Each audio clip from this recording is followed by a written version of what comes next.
comments on a Monday. Not much has changed. Those 2 hours before that we talked, it seems like it's 3 hours or so we talked before. But,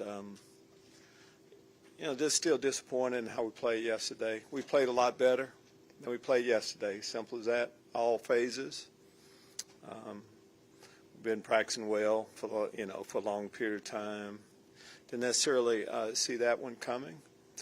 You have to give Jacksonville a lot of credit. They weren't playing for an awful lot yesterday, and they showed up and played better than we did. There's a period of time there where we give up the long, explosive run, and then we give up an offensive touchdown after that. It was hard to kind of get out of that sequence. The guy's going to continue to play hard and all those things. We never question any of that. So which brings us down to, I've talked a lot about our division record. So we split with Tennessee, we split with Jacksonville, and we have a tie against Indy. So this is a big game, for our team. We'll practice hard and show up this week, and hopefully we can finish up with a good taste in our mouth. Take your question. Lovie, you've obviously coached for a long time. Is this the most? I know you're focused on the team, but is this the most trying season personally that you've had as a coach? As you said, it's been a lot of them, and some are more trying, really, I should say, than others. But this is one of them. We haven't won a lot of games, and whenever you don't win a lot of games, it's tough. It takes an emotional toll on everyone.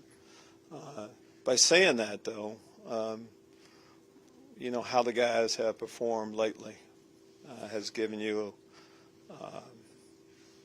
you can see what the future looks like. In what way has it been the most trying season in particular, aside from the fact that you all haven't won? It's just that. We haven't won because the guys have played hard. They practiced well. We hadn't had a whole lot of off-the-field things going on.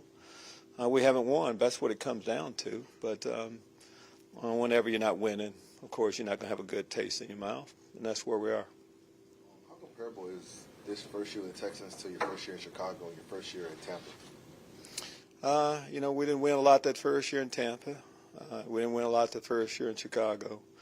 So, Christy, back to your question a little bit, when you have done it a little bit, it takes some places it takes a little bit longer, and in all of them. But normally when you're coming in, you're not coming in on a Super Bowl winning team, so it's going to take a little bit of time for growth. Where we are growth-wise right now, we played a lot of young players that have gotten better, and those players are making plays now. Not just rookies, but other guys too. So those are the kind of things that kind of keep you going a little bit, and which now it'll be final this week. So this final game where the guys get a chance, on this season, I'm anxious to see, of course, and I expect us to pick up where we were that Tennessee week. That's what I expect this week. I know there's a game left, but, for the season that's there, your goals, Nick's goals, the organization's goals for this season, do you feel that you've met them this year? How much can one game change that at this point? If not? Well, do we feel like we've met our goals for this year? I think it's safe to say we haven't. Everybody has high goals for, winning every game, winning the division. There's a lot of things that we didn't get accomplished. Was that realistic? I don't know. But those were our goals. So on what you can, and you're right, there's a game left to go in the season, what you can get accomplished, I think as long as you get a chance to keep playing, you can add something to the story, to this 22 season story, and that's what we're going to do.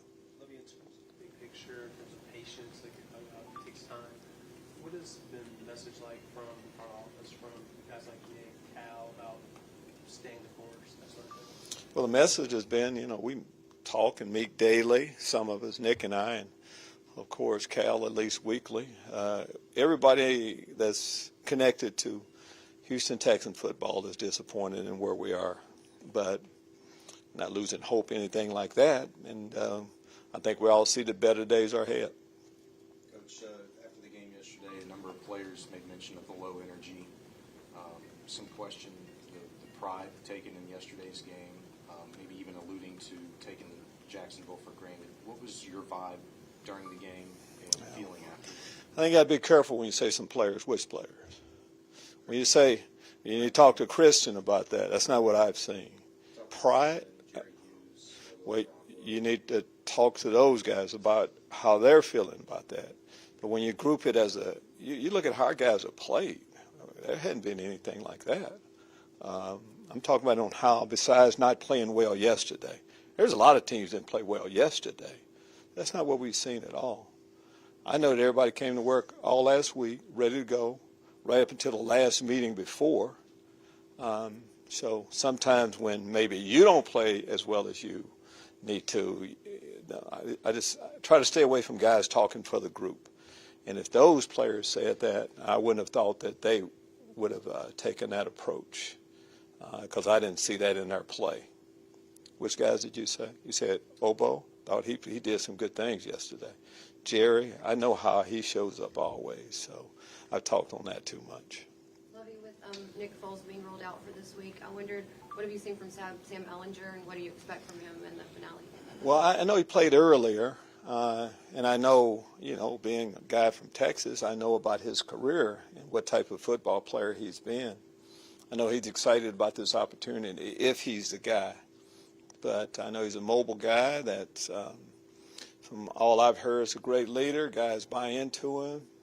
Again, he can move the chains with his feet as much as he can throwing the football. If that's the case and he's the guy, we'll have to be ready for him. We'll take a few more. You mentioned earlier about the goals, and it seems like they were very win-oriented. But given the state of the organization, you've been here since last year. Y'all been in the building process. Mm-hmm. What were the realistic expectations of what your goals would be, and how do you kind of have that back and forth now that the season's coming to an end? I think when you say realistic goals, that's a hard question. Your realistic goals is you come in, you're trying to win every game. And no one knows how the season is going to go. You go in, you start fighting, playing the best you can, improving, correcting mistakes, all those things. I think those are goals that every team has, every player has. If for every game, that's what you're trying to do. In the end, you look at how it all played out. We didn't end up with enough wins.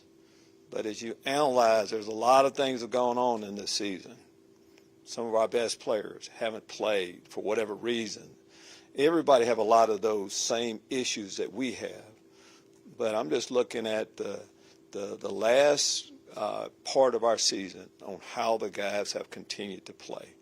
That has to say an awful lot about who they are. And realistic goals, we're trying to win every game. And most of the games we had an opportunity to win. I think that's realistic. You mentioned having daily or weekly conversations with Nick and Cal. What are those conversations been like? We wouldn't I have a conversation with players too. I never talk about those conversations in public like this. We're talking about Houston Texan football. That's what the conversation is about. How the last game went, and what I think that's going to happen in this next game. Simple as that. Talk about those things with our coaching staff, those things with the players, Omar, all of that. The NFL situation is kind of the way it is, where the team with the worst record gets the number one pick. This upcoming game could decide that. How and a number one pick could help a team in other situations like that. How do y'all as an organization kind of talk about that going in, because you do want to see more from your team, but also knowing that certain situations could benefit later on? Well, I think it's easy to answer that question. Where we are right now, you said the number one overall pick can help. Is that what you said? Yeah, you said right? Yeah. How about the number 2 overall? Could that help? Yeah. Number 3, there's a lot of picks that can help. That's how I look at that.